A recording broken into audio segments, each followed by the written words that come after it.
Welcome, dear friends, to a world where magic is as common as the air we breathe, and every tale is a journey waiting to be embarked upon. Once upon a time, in a kingdom far, far away, where the sun painted the sky in hues of gold, and the moon whispered tales of old, there existed an enchanting saga about a Tsar, his sons, and a garden of golden apples.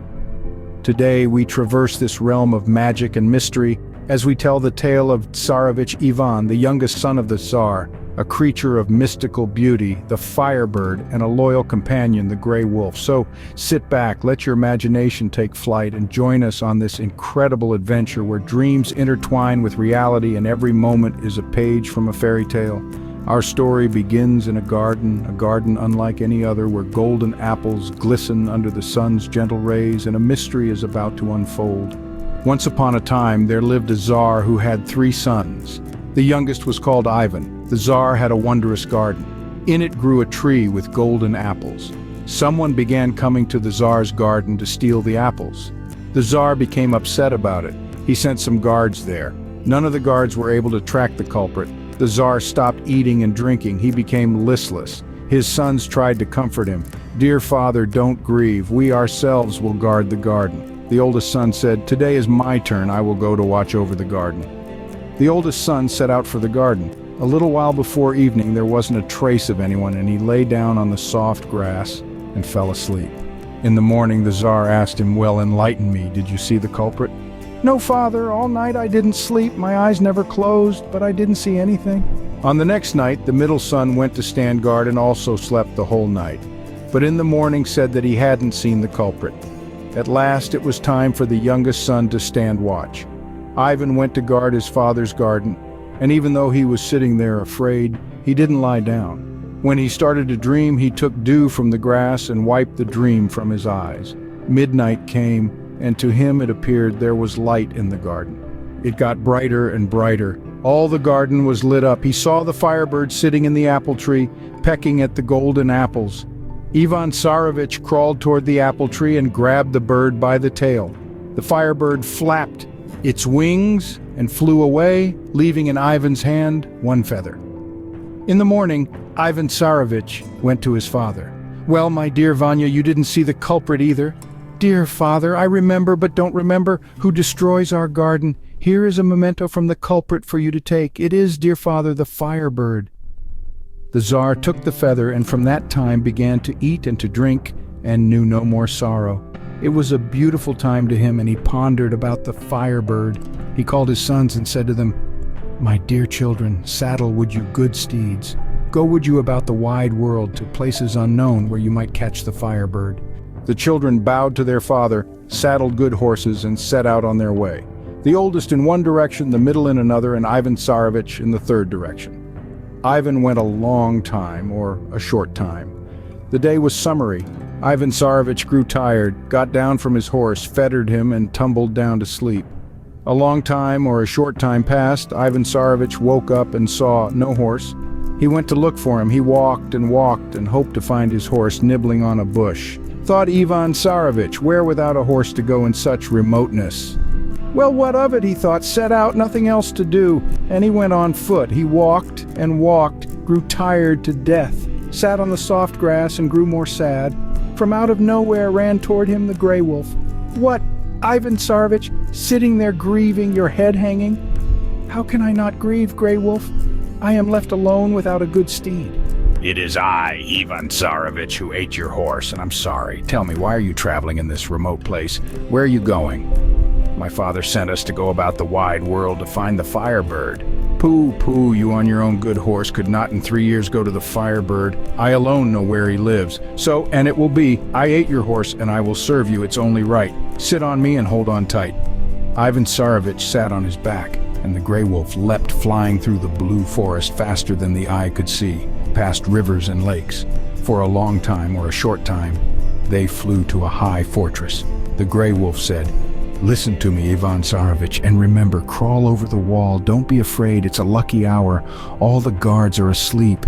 You will see in the terem window on the windowsill stands a golden cage, and in the cage sits the Firebird. Take the bird, lay him by your breast, and look, but don't touch the cage."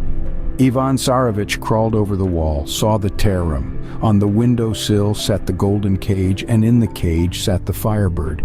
He took the bird, laid him by his breast, and looked at the cage. His heart caught fire. Ah, such golden decoration, how can I not take it?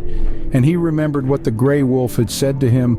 He only touched the cage. Throughout the fortress sounds, pipes piped. The guards woke up, grabbed Ivan Tsarevitch, and carried him to Tsar Afron.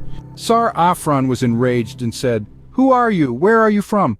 "I am the son of Tsar Farapont, Ivan Tsarevitch." "Ah, what a disgrace! A Tsar's son goes out and steals." "But what about when your bird flew into our garden and destroyed it?" "But if you had come to me to ask for advice, I would have given him to you, out of respect for your father, Tsar Farapont. But now, about all the city, the most uncomplimentary glory upon you. Well and all right, render to me a service, I ask you. In some such principality, Tsar Kuzmin has a horse with a golden mane.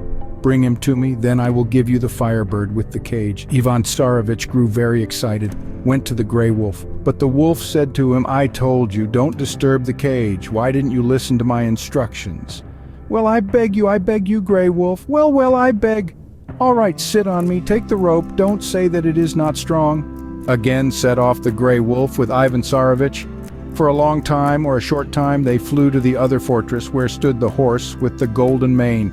"Crawl, Ivan Tsarevitch, over the wall. The guards are asleep. Go to the stable, take the horse and look, but don't touch the bridle." Ivan Tsarevitch crawled into the fortress. All the guards were asleep. He went to the stables, took the horse with the golden mane and looked at the bridle. It was gold with precious stones. Ivan Tsarevitch touched the bridle and a loud noise went all through the fortress. Pipes piped. The guards awoke, grabbed Ivan and carried him to Tsar Kuzmin. "Who are you? Where are you from?" "I am Ivan Tsarevitch." Such stupidity to undertake, to steal a horse. On this even a simple peasant would agree." "Well, all right, I beg you, Ivan Tsarevitch, render me a service. Tsar Dalmat has a daughter, Elena Prekriknaya, the beautiful. Go and get her, bring her to me, and I will give you the horse with the golden mane and his bridle." Ivan Tsarevitch became more dejected than ever. He went toward the Grey Wolf. "I told you, Ivan Tsarevitch, don't touch the bridle. You didn't listen to my advice." "Well, I beg you, Grey Wolf." Well, you beg." "Yes, all right, sit on my back." Again sped off the Grey Wolf with Ivan Tsarevitch.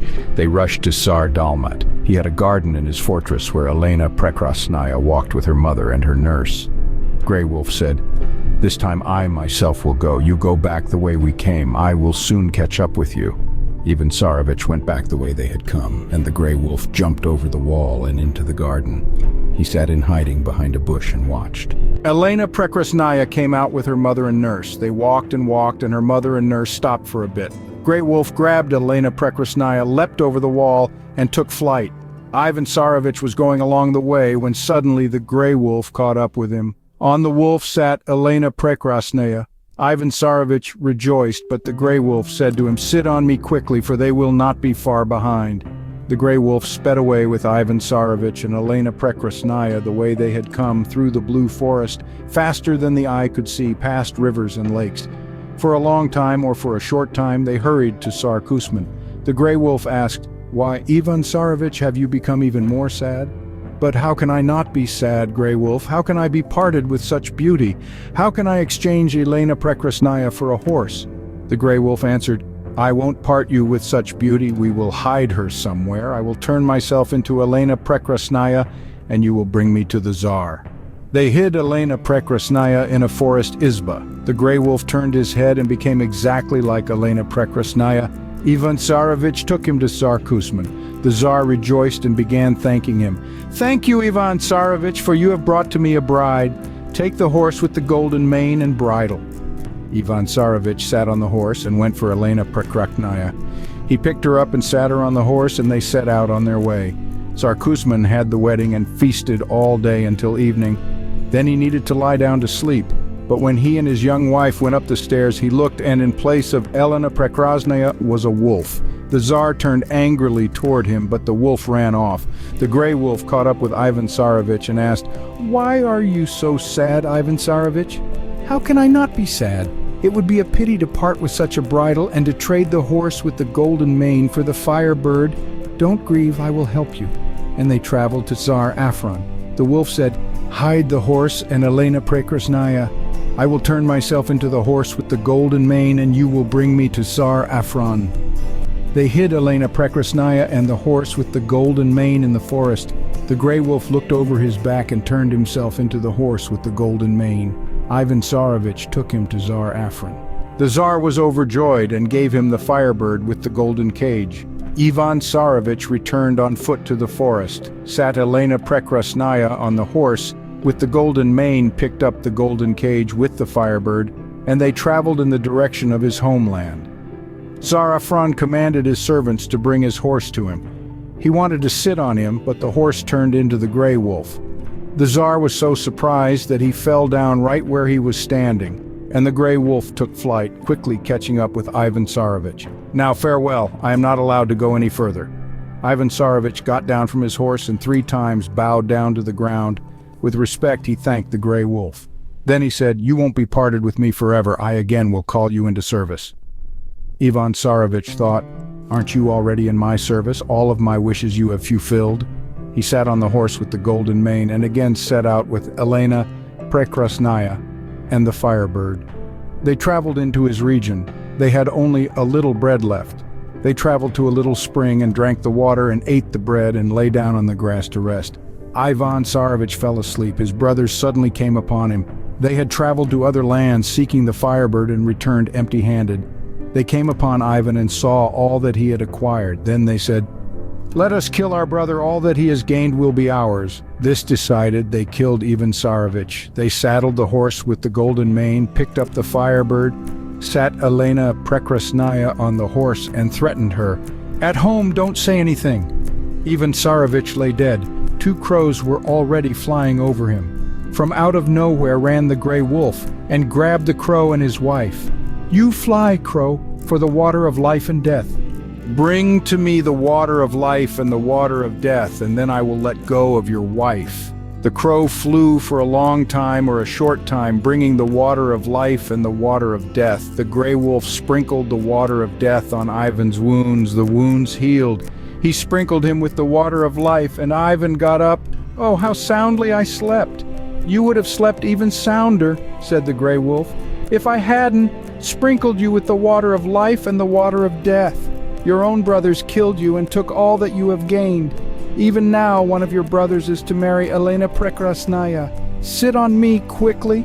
They rushed home, where indeed Ivan's brother was preparing to marry Elena Prekrasnaya. No sooner had Ivan Tsarevitch entered the castle than Elena Prekrasnaya jumped up and threw her arms around him. "This is my true bridegroom, Ivan," she cried, "not the evil brother sitting there." And she told the Tsar everything the brothers had done, and how they had threatened to kill her if she told anyone what had happened. The Tsar was very angry and threw the 2 oldest brothers into the dungeon. Then Ivan Tsarevitch married Elena Prekrasnaya, and they lived happily ever after. As the sun sets on the grand castle and the celebrations come to a close, we take a moment to look back on the epic journey of Ivan Tsarevitch. From his encounter with the enchanting Firebird to his friendship with the loyal Grey Wolf to the trials of treachery he faced, Ivan's story is a testament to bravery, friendship, and the magic of believing in oneself. The voiceover starts, "Our hero's journey was fraught with danger, yet he never faltered. He faced each challenge with courage, proving that bravery is not the absence of fear, but the strength to continue in spite of it." As we see the image of Ivan and the Grey Wolf, the voiceover continues, "Ivan found an unlikely ally in the Grey Wolf, a friendship that saved his life. It's a reminder that sometimes help comes from the most unexpected places." The scene transitions to Ivan and Elena Prekrasnaya. And finally, Ivan's faith in his love for Elena Prekrasnaya was rewarded. She recognized her true love, proving that deceit cannot hide the truth forever. As the castle fades into the night sky, the voiceover concludes, "As we say goodnight, remember Ivan's story. Let it inspire you to brave your own adventures, to seek out unlikely friendships, and to never stop believing in the magic within you." Good night, dear viewers. Dream of your own grand adventures, and who knows, tomorrow you might find your own Firebird. The scene ends with a soft, enchanting lullaby playing in the background as the screen slowly fades to black.